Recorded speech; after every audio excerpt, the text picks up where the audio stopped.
Welcome into another episode of Jacket Sports Weekly. The wrestling team three-peating for the PAC championships. Nicholas Callis will sit down with Dylan Charlton later in the episode. And both the men's and women's basketball teams falling atop ranked St. Vincent. Huge losses. The men's team taking a win at home against W&J. The women's team falling. We'll have all that and more coming up here on Jacket Sports Weekly. I'm Hugh O'Neill. I'm Zach Schnegg. You're watching Jacket Sports Weekly.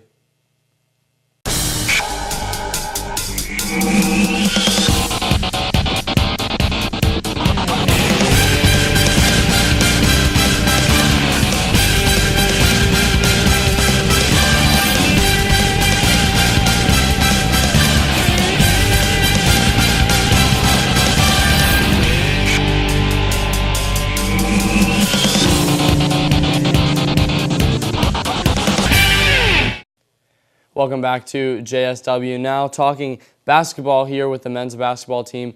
1-1 over the past week. The W&J game was very, very good. And St. Vincent game, not so much at all, but we'll start with the W&J game. Waynesburg able to win 85-67 over W&J, who's higher in the standings, sweeping W&J, which could play a big role into a tiebreaker later on in the season next week. We'll get to that with our men's basketball analyst, Ed Diorio. But Matt Popek scoring 26 points, Brendan Smith 16 points, 14 rebounds, and Jake Doherty 11 points. That was an all-around effort from the Yellow Jackets team. And something that's real big is Waynesburg shot 48% from three, and that's just really good when you have a team like that. Good things are going to happen. Matt Popek was hot, was on fire in the first half. As soon as he touched the ball, he'd throw it up. It was definitely going, and there's no question at all what was going to happen with that.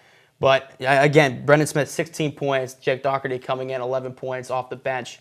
He's contributed very valuable minutes so far this season for the Waynesburg University men's basketball team. Couple PAC Rookie of the Week, transitioning from football to basketball. And Brendan Smith, how about that alley-oop that they had at the end of the game? That was a heck of a way to put the exclamation point on it, seal the game up, get a big win against the rival W&J at home. Heading into, this is the last week of the regular season, which is big coming up for points heading into the PAC tournament coming up. This game, however, did not transition, unfortunately, to the St. Vincent game. I had the call on that game, and to be completely honest, it was one of the worst games I've ever watched from this Waynesburg team in my 3 years here at Waynesburg University.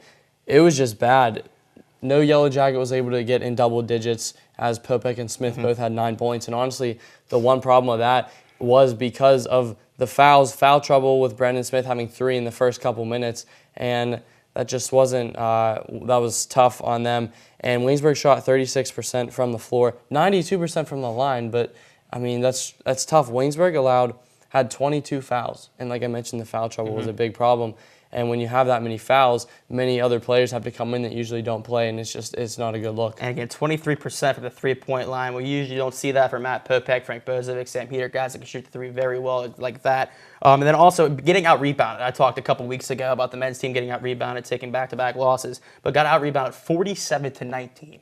When you get out-rebounded like that, there is no chance you're winning that game, especially if you're allowing a lot of points off of turnovers, a lot of points in the paint. It's exactly what they did, especially with Brendan Smith being on the bench in foul trouble. You don't have that big presence inside on the paint, inside the lane for Waynesburg. So that's where they struggled. And St. Vincent top team, the PAC, everyone kind of noticed it. I think the PAC was kind of up for grabs heading into the season. I think in the back of everyone's mind that St. Vincent was the best team coming into this season, though. Yeah, Tom Kromka, like you mentioned, kind of just dominated in the paint. Waynesburg really didn't have an answer for him. And St. Vincent had 18 turnovers. Waynesburg didn't have that many. No. So that's something that if you get 18 turnovers, that's something you would think Waynesburg would be able to do a little better. But we'll have upcoming games here with Ed, 6 in the PAC. We'll talk about that later. But switching on to the women's team, tough overall. Unlike the men going 1-1, the women's team going 0-2, losing to W&J 81-74. Haley Porter, breakout game for her, 27 points. Historic game for her, 1 point, 1 3-ball made from breaking the Waynesburg record. And her and Orlowski, who had 23 points, that was the main offense. Waynesburg not really getting much other than that at all. Shot 58% from three, so kind of like the men in the W&J game, shot very well from beyond the arc, but the problem was rebounding too. Right. Waynesburg got out-rebounded and had 16 turnovers. Well, I know that you have Brooke Fuller in there on the post, the freshman, who's got very valuable minutes, has done very well for the Waynesburg women's basketball team. It has done very well in spurts. But when you have a freshman there playing against juniors and seniors that W&J had, Daniel Parker, Alexita players like that, can get in, can score effortlessly, get rebounds, basically do whatever they want. That's hard to stop, especially with a young team. Not a lot of players for the women's basketball team so far this season.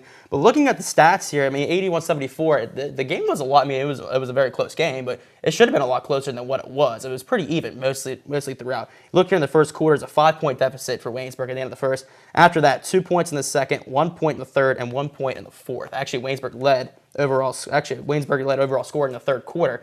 So very close heading in from the second, third, and fourth quarter. It's just Waynesburg couldn't get it done. And with the St. Vincent game, Waynesburg losing 80-57, Orlowski had 15 points, 7 rebounds. Aaron Joyce had 11 points in the first half, but she had 11 points in the whole game. She did not shoot much at all in the second half. And how do you not have that? As we see Aaron Joyce making 2 threes here, how do you not let someone like Aaron Joyce, who has 11 points in the first half, not even touch the ball that much in the second half? She's hot. She had the hot hand. Give the ball to the person who has the hot hand, and potentially that could help out tremendously. Haley Porter having 10 points in that game, 56% from the charity stripe. You can't have that. St. Vincent's giving you free points, and you're not taking the free points. That's just you can't have that. 21 turnovers, also bad. So it's a trend. 16 turnovers against W&J, 21 turnovers against St. Vincent. It's very sloppy play from the Yellow Jackets. St. Vincent had 25 points off of those turnovers from Waynesburg. And looking also at the Waynesburg, the offense, as you said, Aaron Joyce had 11 points in the first half, didn't have anything after that. You can chalk that up to very good coaching from St. Vincent, though, as well. Top team in the PAC. Everyone knew it coming in, and they've done very well so far this year. Have a great coaching staff. You just made the necessary halftime adjustments and get pressure on Orlowski and Joyce and Porter. The main scorer is there, especially with Joyce scoring all of her points in the first quarter. Obviously, there were some moves made there and/or to where she just couldn't get a shot off at any point in time. Yeah, like you mentioned, it's just tough all around. A lot of those turnovers were just little passes from me to you around that St. Vincent was able to just take. But now we will switch over to wrestling. On a positive note, basketball a little lower, but Waynesburg Wrestling way up here on the spectrum, 3rd PAC championship in a row, and honestly, it wasn't looking good from the start with Mike Mahon and Nick Cusick losing within the first 5 matches. Waynesburg did not have a win in the first 5 matches. It was looking pretty rough, but able to turn it around, and the 5 PAC champions out of the 10 weight classes, Dylan Williams, Kuslock, Lascola, Welsh, and Jake Evans were PAC champions. And overall, it was just a good effort by the team. Mackel and Verhosek got 2nd place overall, and the finals was what that was really big, as you see Mackel on your screen getting 2nd against the W&J wrestler, and that was the big thing when Waynesburg was going against W&J in these matches. The big thing was to beat the W&J wrestlers. Dan Verhosek on your screen, able to not lose to Jared Walker by that many. He lost by 5, and that was big because considering earlier on in the year and last year, he really struggled. Jared Walker, a transfer from Kent State, a D1 school, and he was able to get time at Kent State. So that was big from him. Jaden Gordon, Adam Rigney, and Nick Cusick all got 3rd, and that was really big for the Yellow Jackets. I mean, pretty good effort all around. You usually said 5 champions, 2 guys placing at 2nd place, going basically all the way until you fall into the last 2 to W&J wrestler. So good effort all around. You get those 2 wins, though. I think Waynesburg takes the PAC championship with no doubt in mind. You go into the last round. I know you have Jake Evans in the final match, heavyweight champion, national champion of 2018. But there's probably still a little uncertainty in your mind. You know what I mean? You go into the last match. It's kind of tough. You don't know what's going to happen, but Jake Evans was able to pull it through and actually earned himself a national record for the most all-time wins in a career for a wrestler in all divisions in the NCAA.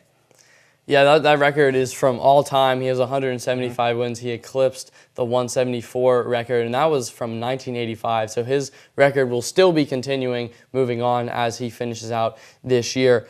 And something that I want to touch on, Dylan Williams, that win was probably the biggest one of Waynesburg. He pinned Manny Dovshek, who pinned Dylan Williams earlier on in the dual meet. And if it wasn't for that, Waynesburg would not have won. That was a big point swing. And just moving forward, with Jake Evans, it went down to that match, but Waynesburg can really, if it wasn't for Teal helping out Waynesburg, beating the W&J wrestlers in the finals, Waynesburg would not have been able to three-peat. For example, at 184 pounds, Dominic Faribaugh, he pinned Alex Miller, who he had only won 4-2 earlier on in the year, pinned Alex Miller of W&J, and then 197, Gage Gladys pinned Robert West of W&J, so W&J didn't get any extra points there. If W&J had gotten extra points, Waynesburg would not have won. And like I said, it went down to the last match. Jake Evans getting the pin, that's what we all expected, got the record as well. And because of that, he was the most outstanding wrestler of the tournament. Coach Headley, third time he got the PAC Coach of the Year award again for the third year in a row. So overall, just great for the wrestling team. He's built a complete dynasty here at Waynesburg. I believe in his 10th year as 10th year, correct, and as Waynesburg head coach. Has done very well, multiple PAC champions, even a national champion, the first national champion in Waynesburg history. Obviously, that has done very well. One person I do want to touch up on is a sophomore, Josh Kutchlock, the 133-pound champion. He moved down from 141 only halfway through the year. I believe this is only like a couple weeks. He's been wrestling at 133. Did very well, was able to become a PAC champion only a couple weeks in the weight class. So that's a very good job of him. And we obviously played a pretty big part in Waynesburg winning its third straight PAC championship. And also with the loss of Caleb Baxter getting hurt earlier on in the year, picking up Tony Welsh from UPJ, transferred to WVU, and now transferred to Waynesburg. If it wasn't for Tony Welsh, Waynesburg definitely wouldn't have won either, just because he was able to get that PAC championship. But we'll move on to wrestling later with Alex Lyons. But when we come back from break, we'll talk basketball here on Jagged Sports Weekly.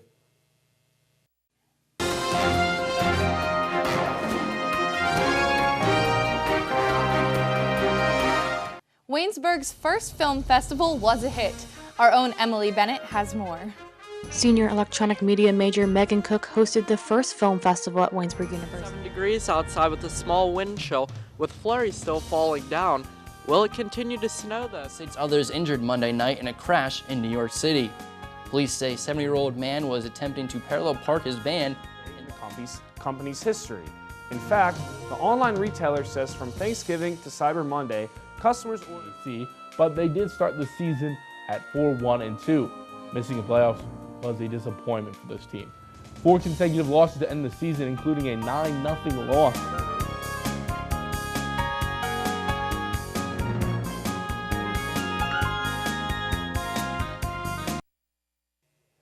Back here on Jacket Sports Weekly, sitting here to my left, Ed Diorio talking some men's basketball. Ed, men's basketball team going 1-1 over the past week. Big win at home against WNJ, the arch nemesis, and then taking a huge loss, probably the biggest one I've seen in Waynesburg basketball over the last couple of years that we've been here at number 1 St. Vincent Latrobe. So we heading into the last week of the PAC regular season. What's the outlook for this team? Well, the good news is for the Yellow Jackets that they face the 2 worst teams in the PAC by record in Teal and Bethany. They're both, well, right now Teal is 5-9 in PAC, Bethany 3-11.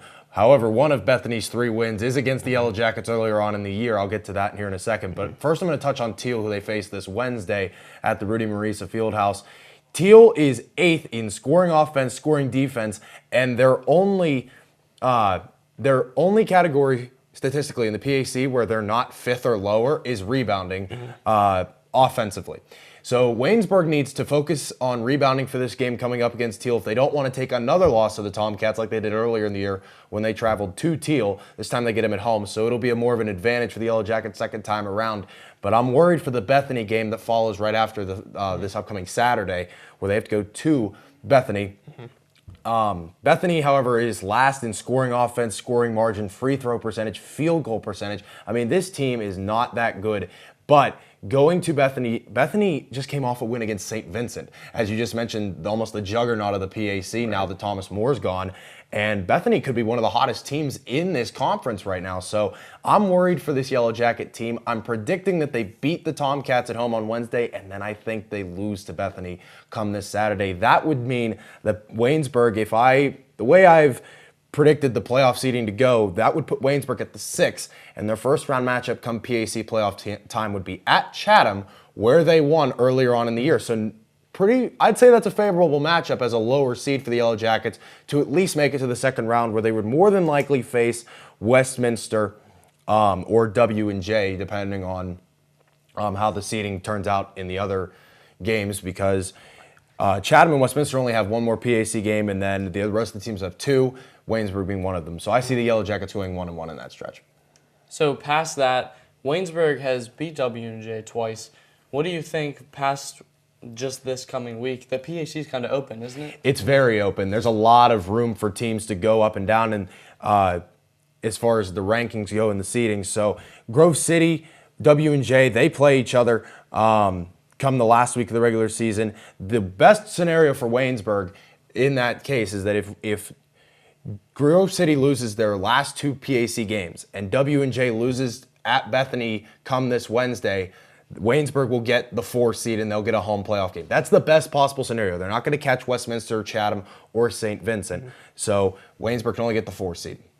Ed, thank you for all your analysis. Switching over to my right here, Mitch Montani, women's basketball, taking 2 hard losses, one at home against W&J. Pretty close game, though, pretty even through most of the game, but another huge loss for the women's team at St. Vincent. So what's the outlook for the women's team heading into the final week of PAC play?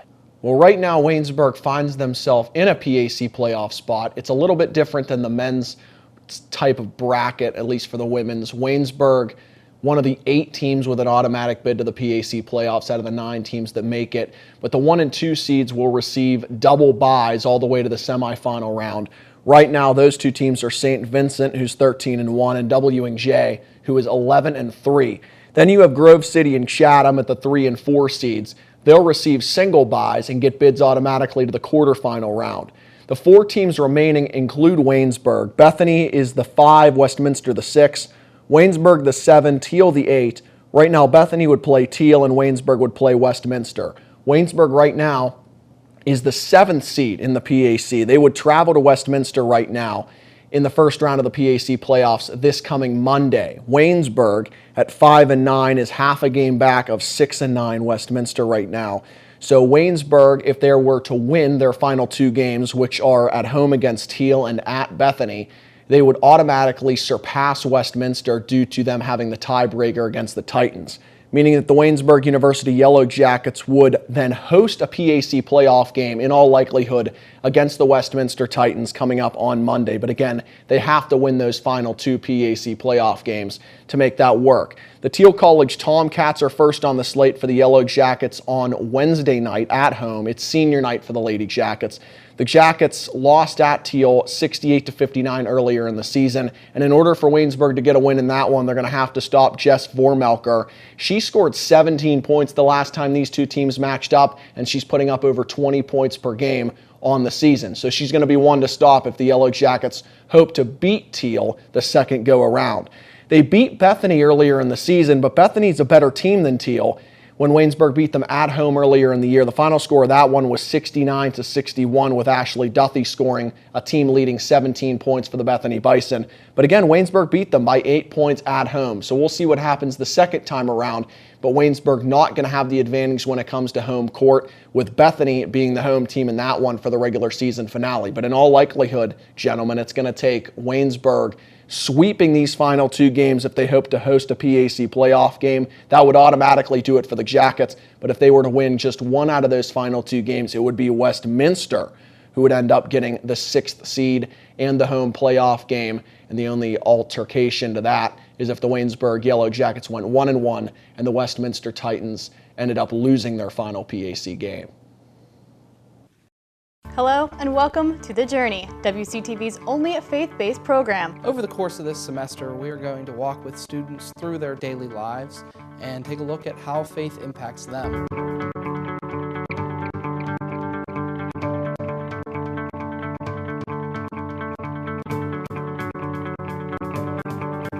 Please take a half hour, sit down, and relax with us as we go on a journey with students, staff, and residents of Waynesburg. We're back here on Jacket Sports Weekly, this time to talk a little bit more in depth with wrestling. We have Alex Lyons. Alex, what do you have for us this week? Well, it's great for Waynesburg coming in off a PAC championship win, their 3rd PAC win in as many championship win in as many years. But the focus now turns to the NCAA Division III Southeast Regional for Waynesburg. Waynesburg's in the biggest region, 20 total teams in that region, and what Waynesburg got to do right now is, yeah, you want to celebrate and enjoy winning another PAC championship, but you kind of got to put that behind you and get focused on the next step, which is regionals. But Waynesburg will have a little bit of a get back into the groove of things match when they take on West Liberty. That's coming up later this week, but that's a great stepping stone for Waynesburg to get into the groove and get ready to attack the NCAA D3 Southeast Regionals. Now, Waynesburg had 5 PAC champions. What do you think they will do in the regionals? It's going to be an interesting regional, I think, for Waynesburg. But the one I think you have to really look at, and I think has the easiest path out of anything, not that anything's easy, you have to earn everything, but when you look at things, I think Jake Evans is the one to look for moving on into regionals. You expect it from him. And, I mean, yeah, you have some of the underclassmen who've done a good job getting wins to help move the PAC, pick up a PAC championship when, you know, it kind of looked bleak at times for Waynesburg. But it's a whole different ballgame when it comes to the PAC championships when you have 2 other teams there with you, or the regionals where you're one of 20 teams there and you have to try to claw against some of the best wrestlers you're going to see all season long. For Jake Evans to repeat as a national champion, what does he have to do? Is the competition lighter from last year? Is it better? Do they have a better look at Jake Evans now? How to attack him? How does he take this year and to possibly repeat as a national champion? Well, it's 4 years now of Jake Evans here at Waynesburg. So if you haven't got a good look at Jake Evans by now, you're never going to get one. So if you're still looking for a weakness, you're still looking for a little tweak here or there, how can we beat this guy? If you haven't found that by now, that's because it's not there. Jake Evans is like a fine wine. You put it like this. He gets better with age, and he has got better with age. 175 wins for Jake Evans in his career. I mean, national record. Yeah, exactly, a national record. And the guy's stepped on campus and done nothing but won. Jake Evans is a winner, and I believe he's going to win again this year. I mean, he's the type of wrestler that it's not enough for him to win one. You know, he just wants to continue to get better, and I think you're going to see that he's going to go and put a lot of hard work in the next couple weeks getting ready for this February 22nd and 23rd regional, and then push himself for another national championship bid, and I like his chances of getting it again. Well, thank you, Alex. That's it for wrestling for this episode. When we return, we'll have a little bit of wrestling, but with an interview. Dylan Charlton, Nick Callis, JSW. You're watching The Buzz, your place for all things Waynesburg. I'm Lindsay Stinger, your campus news host. My name is Brian Bauer. I'm Andrew Sloboda, your entertainment host. My name is Corey Tertinick, and I'm here with this week's entertainment news.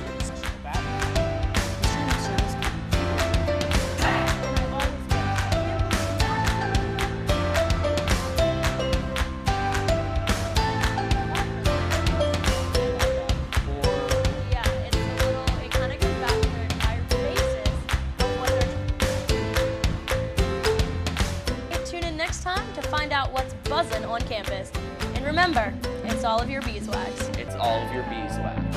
Remember, it's all of your beeswax. Welcome back to Jacket Sports Weekly. I'm Nicholas Callis, and alongside me is the junior academically, but the sophomore wrestler, Dylan Charlton. And Dylan, let's just start right out of the gate. When did you start wrestling?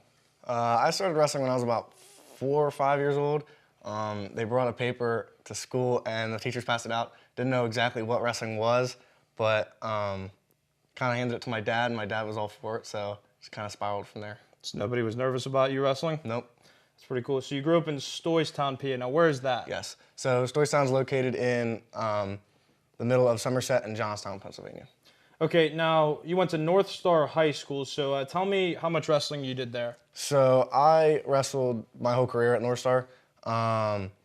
It's kind of a proud wrestling school in the area, and coach is all supportive from Little League on the whole way up through high school. Wrestled 3 years in high school, so.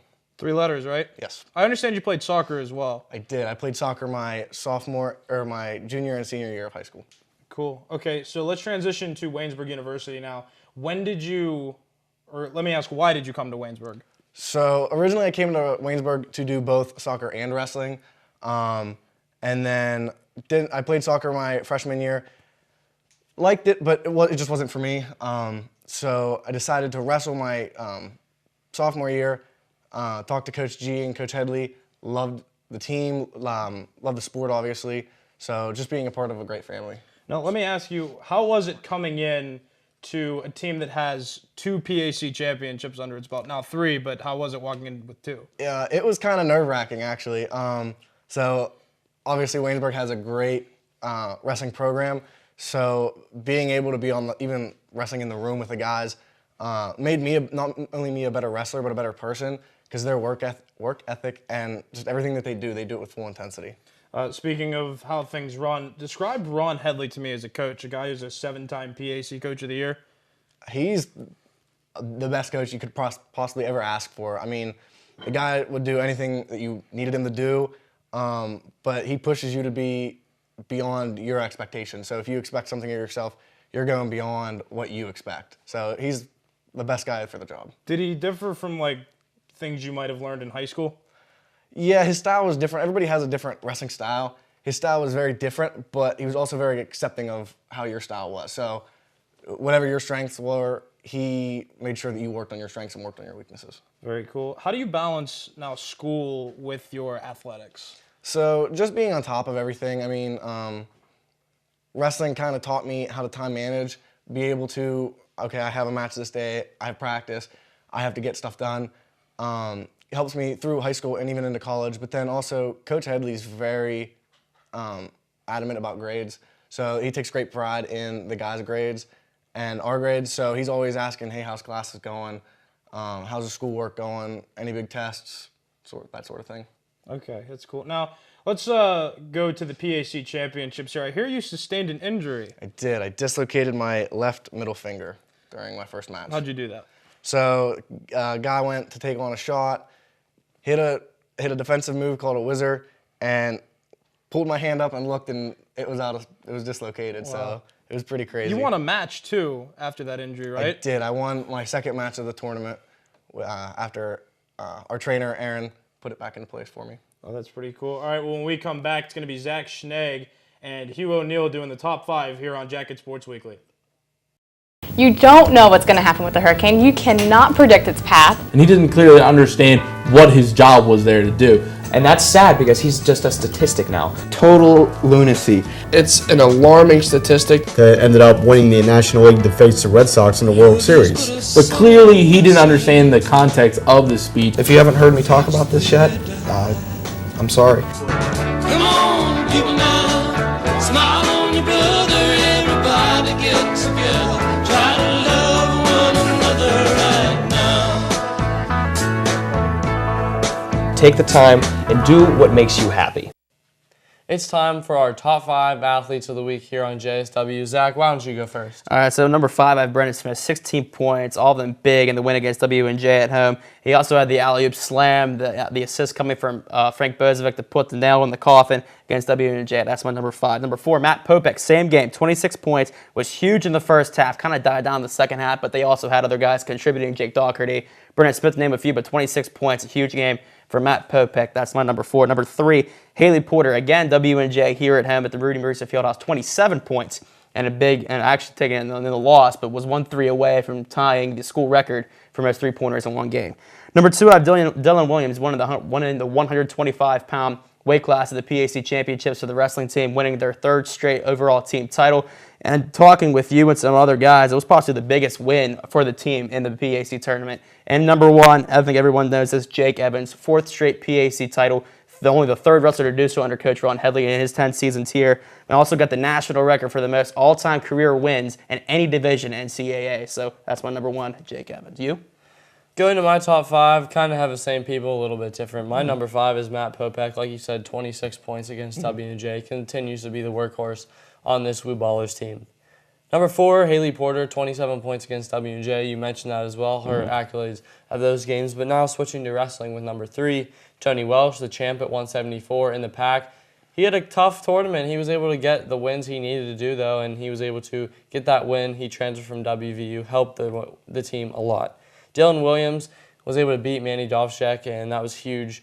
Really turned the turning point of the start of the championship round at Teal for the wrestling championships. And then number 1, Jake Evans, has that national record. His name will be in history for a really long time, if not for the rest of eternity. So that's going to do it for us here on Jacket Sports Weekly. For Zach Schnegg, I'm Hugh O'Neill. Have a great week.